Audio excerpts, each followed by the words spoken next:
Greetings, salutation and all that bloody lark. Now, before anything else, get your bloody fingers away from the keyboard and do not post a bloody comment until I'm done. You can ramble on all you want afterwards. Now, that is all because I'm going to talk about Dragon Age 2. The fans are divided. Some love it, some loathe it.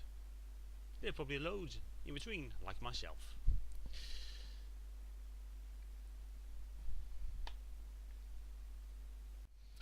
I have heard many complaints about Dragon Age 2 on the Facebook fan page and down at DeviantArt, complaining about this and that. Well, seeing how someone else has already given their opinions on it, why the hell not me? After all, it's been nearly a year since my last video. So I'll get to my key points here. 1. It's not a sequel. People have been treating this bloody thing like a sequel, expecting more of the Wardens. It's not a sequel, it's a spin-off. New characters, new location, brand new story. If you cannot deal with that, don't buy the game. Don't play it. And shut the hell up about it. Treat it on his own merit. Hell, even if it was a sequel, I say still treat it by his own merit.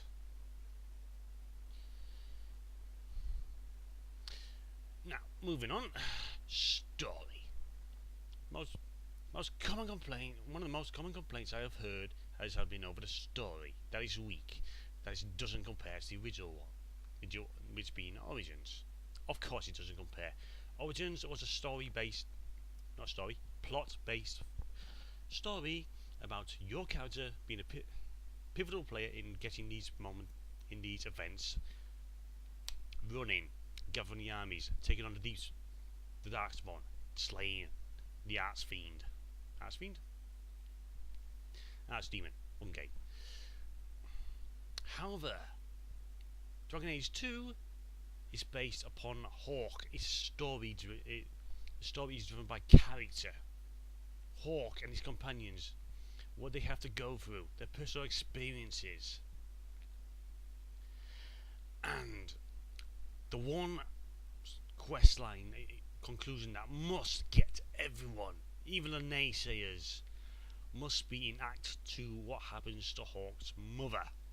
No spoilers here, so I'm not going to detail what happens. You have to play it for yourself to get the full gist.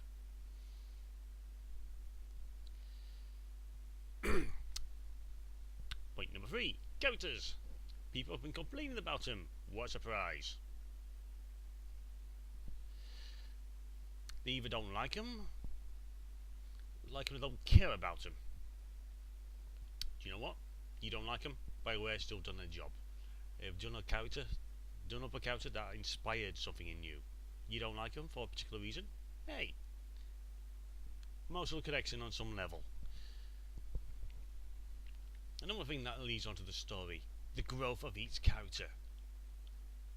Only in Origins is Morgan and Alistair get some real development from the get-go. We get a little with Zevran later on, but the rest, not so much. What you see is what you get with them. However, DA2, the companion quests aren't just limited to 1 or 2 quests. They're entire storylines of their own, leading to the development of each and every character.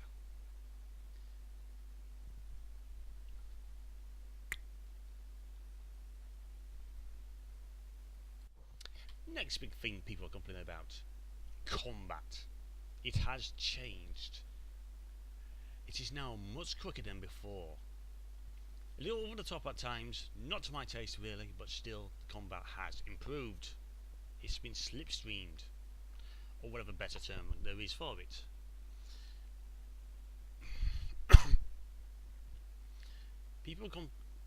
I swear, at least read one time I've heard one person saying that Origins combat was better. And what's I to say to that? No. The Origins combat uses a combat system that dates back probably to way back to the original Baldur's Gate. and even to the game I'm holding now, which is Icewind Dale 2. They use pretty much the exact same combat system. It's slow, it's sluggish, it's bloody awkward. There are large combat moments in Origins which are made long, lengthy and annoying due to how slow combat is. Other developments in the combat is that archers and mages now have some form of close combat ability. You don't want to stay in close combat for long, but still, it's much better. I've heard people talking about the casting animation for the mages with their staff, going through a quick free strike with their staff for the general attack. Much better than just shooting off them staff like a shotgun. Yes, I can see how that is an improvement.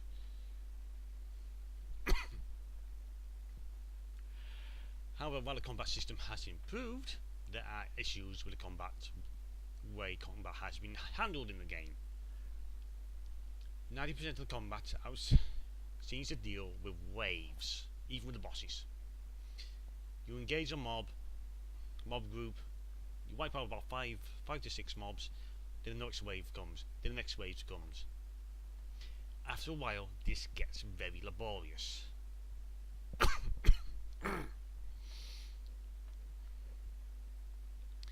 This is even included in the boss fights. Because except for the very first one, and the last. Start again. The very first boss fight, end boss you fight, very first end of act boss you fight is the Rock Wraith, a strategy based encounter featuring no waves as such. Fine. One of the worst encounters for the waves is the most tedious fight there is, which is the High Dragon in Act 3. You fight it, you beat it down. If you got a good enough group that's well equipped and all that lot, you can handle it well enough, but the fight is laborious and dull. You fight it to a point, it flies off to a point, you can't attack it, it summons a load of minions, dragons, dragonlings, drakes. You fight them down, and then the High Dragon returns. Rinse and repeat. So many bosses are like this. The High Dragon is the worst.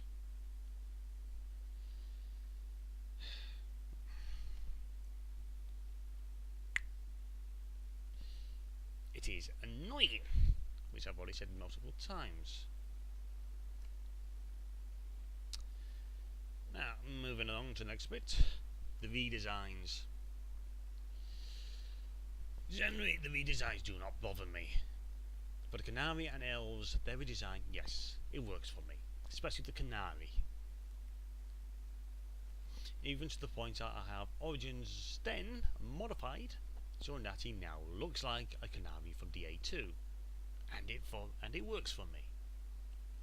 Because in DA1, all we got for Canary are these tall humans that, apart from the way they act, you can mistake them from humans. Elves, honestly, I don't care about the redesign. The thing that really gets me is, don't they wear shoes at all? Honestly. However, my biggest beef with the redesigns, well, the whole game really, is what the hell they did to the Darkspawn. The Genlock are missing. Well, up until the point that Legacy was released, then the Genlock are reintroduced. I may do another video for Legacy later. But still, this is on DA2 Vanilla. Something about the ogres just doesn't seem right. They don't exactly match the look and the intimidation of the original ogres. And then we get to the Hurlocks, who now make up the majority. They are the majority of the Darkspawn now, with their emissaries now looking very odd. Before, they almost had this shamanistic look to them, released with headdresses. Now they're just floating people in aprons. Why? And then with the Hurlocks, they don't look threatening. They don't even have the ability to wear armour properly. I have them modded as well, so they are wearing a decent amount of armour. You go back to the original game, they're mostly dressed up in leather armour, plate armour, chainmail. They are well armoured. This lot aren't.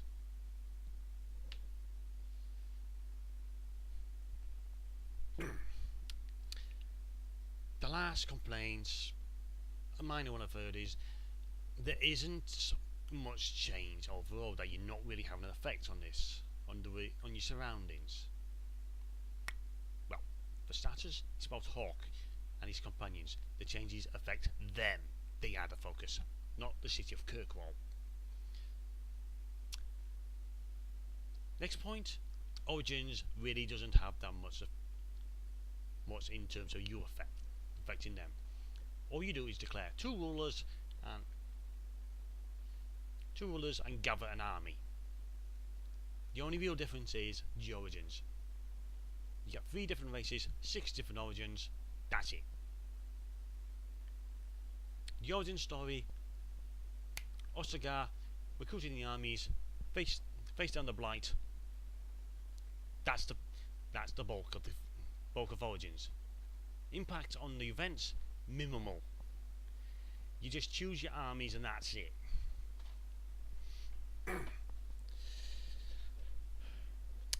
Dragon Age 2. I have yet to complete a full run where you're basically pissing off everyone.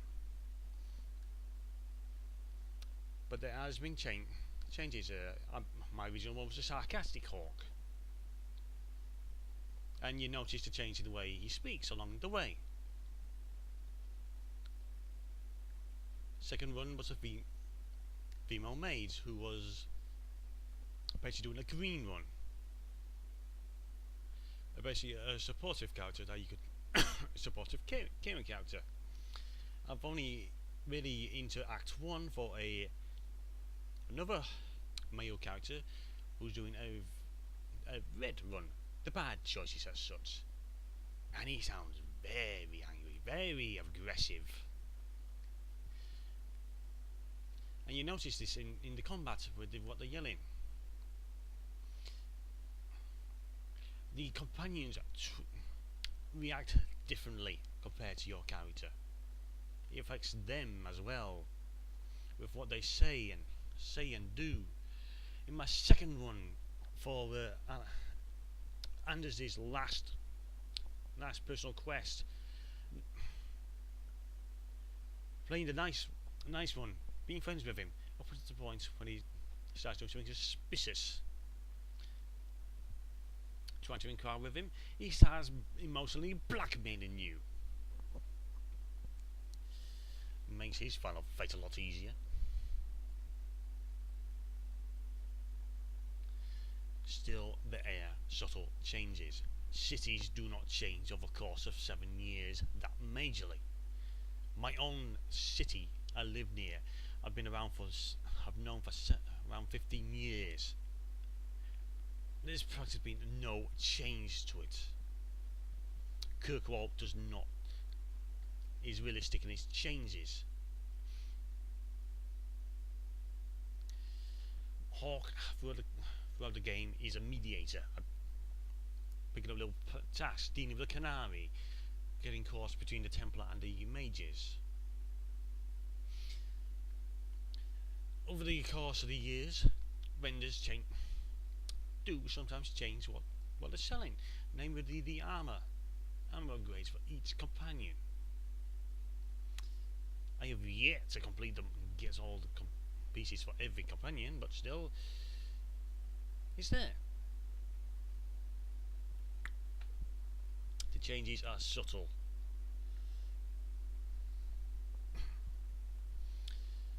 Now, there are more complaints, which is related to the companions, is you don't equip them, you just give them the upgrade, you give them little trinkets, their weapons, except for Varric, who basically has his crossbow, Bianca, which you upgrade through his abilities. Hey, it says more about that character if but by the way they dress, their style.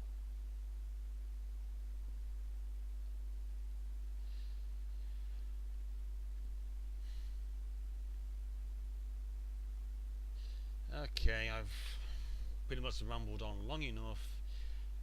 You want a more coherent discussion about Dragon Age 2, go check out Sirot's channel. He has a video much done better than this. So, this is me signing out. Bye bye, people.